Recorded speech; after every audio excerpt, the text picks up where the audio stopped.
Hello everyone, welcome to our channel Pharma Education Home. तो आज का हमारा टॉपिक है ट्यूबरक्लोसिस।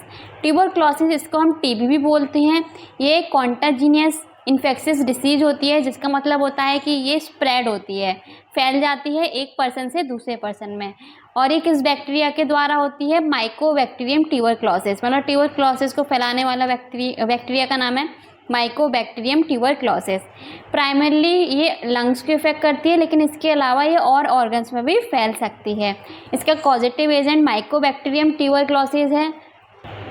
ये है माइकोबैक्टीरियम ट्यूबरक्लोसिस। थोड़ा फनी सा है, लेकिन देख लीजिए, ये स्लो ग्रोइंग बैक्टीरिया होता है। मतलब और बैक्टीरिया के कंपैरिजन में ये स्लो ग्रो करता है, स्लो मल्टीप्लाई करता है।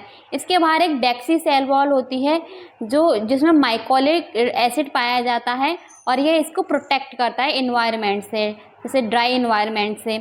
और ये एसिड फास्ट स्टेन होता है, मतलब एक स्पेशल स्टेन होती है जिसको जब हम माइक्रो ऑर्गेनिज्म में देखते हैं एसिड अल्कोहल से, तो ये हमें दिखाई देता है। तो ये था कॉजेटिव एजेंट माइकोबैक्टीरियम ट्यूबरक्लोसिस के बारे में। अब हम देखते हैं इसका ट्रांसमिशन कैसे होता है, ये स्प्रेड कैसे होता है एक पर्सन से दूसरे पर्सन में।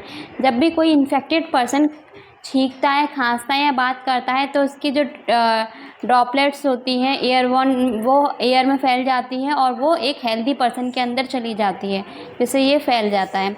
और दूसरा क्या हो सकता है, जब भी हम किसी इन्फेक्टेड पर्सन से ज़्यादा कांटेक्ट में हैं लंबे समय तक, तो भी क्या होता है, रिस्क ऑफ ट्रांसमिशन बढ़ जाता है। अब हम इसका पैथोजेनेसिस पढ़ते हैं। तो चलिए देखते हैं इसकी। ये बैक्टीरिया हमारा, ये जब एंटर करता है ह्यूमन बॉडी में, तो ये लंग्स की एल्वुलाई में डिपॉजिट हो जाता है और मल्टीप्लाई करता है। एल्वुलाई वो जगह है जहाँ पर हमारी ऑक्सीजन और कार्बन डाइऑक्साइड का एक्सचेंज होता है, तो वहाँ पर ये डिपॉजिट और मल्टीप्लाई होता है।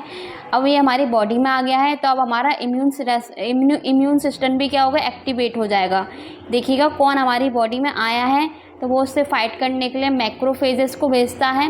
मैक्रोफेजेस क्या करते हैं, जो बैक्टीरिया होते हैं उसको डिस्ट्रॉय करने की कोशिश करते हैं, लेकिन क्या होता है, इसके साथ साथ हमारे नॉर्मल टिश्यू भी क्या हो जाते हैं, हार्म हो जाते हैं। तो अब क्या है, एक ऐसी सिचुएशन बन जाती है जैसे जिसमें हमारे डेड बेसिलाई, मतलब डेड टिश्यू हैं, लोकल टिश्यू कुछ जिंदा हैं, और कुछ मैक्रोफेजेस जिसके अंदर बैक्टीरिया प्रेजेंट है वो हैं, और कुछ डेड बैक्टीरिया भी प्रेजेंट है। मतलब एक तरीके से एक हम बोल सकते हैं कैविटी टाइप का फॉर्म हो जाता है, जिसमें ये सारी चीज़ें पाई जाती हैं, जिसकी वजह से ट्यूबरक्लोसिस कॉज हो जाता है। ये जब हम देखते हैं, एक्सरे वगैरह कराते हैं, तो ये चीज़ें दिखती हैं। इसमें मैंने लिखा हुआ है production of cavity field with cheese like mass of tubule, मतलब एक कैविटी बन जाती है जिसमें ये सारी चीज़ें प्रेजेंट होती हैं। तो ये थी हमारी पैथोफिजियोलॉजी। इसको हम देख सकते हैं इसमें, ऐसे इनहेलेशन, जब भी ट्यूबरक्लोसिस का बैक्टीरिया लंग्स में जाता है और एल्वुलर मैक्रोफेजेस द्वारा फैगोसाइट कर लिया जाता है। इनहेलेशन हो गया, बैक्टीरिया आ गया हमारे लंग्स के एल्वुलाई में, उसके बाद हमारा इम्यून सिस्टम एक्टिवेट होता है, मैक्रोफेजेस को सेंड करता है। मैक्रोफेजेस क्या करते हैं, उससे फाइट करने की कोशिश करते हैं और ग्रेन्युलोमास बना लेते हैं, एक वॉल लाइक स्ट्रक्चर। ठीक है, अब इसमें क्या होता है, दो टाइप्स के हो सकते हैं ये। पहला लेटेंट जिसमें क्या होता है कि जो बैक्टीरिया है वो हमारे ग्रेन्युलोमा के अंदर रहेगा।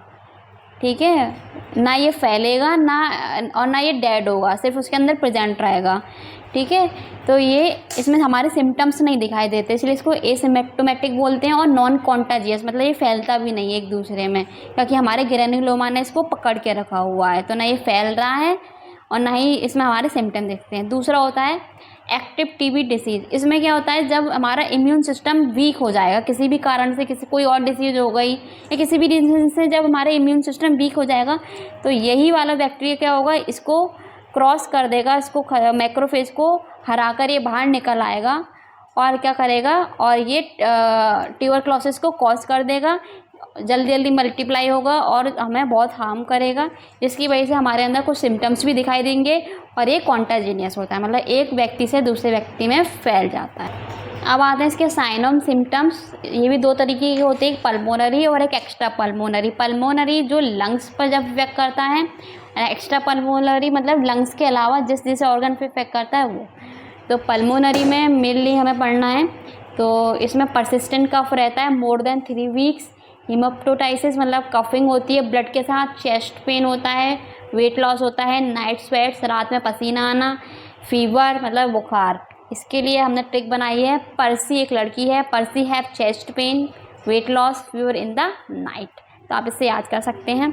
और एक्स्ट्रा पल्मोनरी जिसमें आपके अलग अलग ऑर्गन्स पे ये इफ़ेक्ट करता है। तो इसके बाद हम पढ़ेंगे डायग्नोसिस, देखते हैं अब इसका। ट्यूबरक्यूलिन स्किन टेस्ट है जिसमें हम बैक्टीरिया कितना एक्सपोज हुआ है उसको देखते हैं। और सेकंड है इंटरफेरोन गामा रिलीज, ऐसे इसमें ब्लड टेस्ट कराते हैं, देखते हैं कि इम्यून रेस्पॉन्स कैसा है बैक्टीरिया के प्रति। थर्ड है एक्सरे, चेस्ट एक्सरे, ये डिटेक्ट करता है कितना टीबी एक्टिव हुआ है लंग्स में। फिर नेक्स्ट है स्प्यूटम टेस्ट, ये भी डिटेक्ट करता है टीबी के बैक्टीरिया को। इसके लिए ट्रिक दिया Tina case, T for tuberculin, I for interferon वाला टेस्ट, और सी से चेस्ट एक्सरे टेस्ट, और एस से स्प्यूटम टेस्ट। इसके ट्रीटमेंट लेटेंट टीबी के लिए इसमें से हम सिंगल एंटीबायोटिक देते हैं, आइसोनियाज़िड या रिफाम्पिन, सेवरल मंथ के लिए होती है। इसकी ट्रिक है रिया, इससे आप याद कर सकते हैं, आर फॉर रिफाम्पिन और I for isoniazid. Active TB में हम कॉम्बाइन देते हैं एंटीबायोटिक्स का, जैसे आइसोनियाज़िड, रिफाम्पिन, इथम्ब्यूटॉल एंड पायराजिनामाइड। इसकी ट्रिक है प्रीति, और इसको 6 से 9 मंथ तक दी जाती है।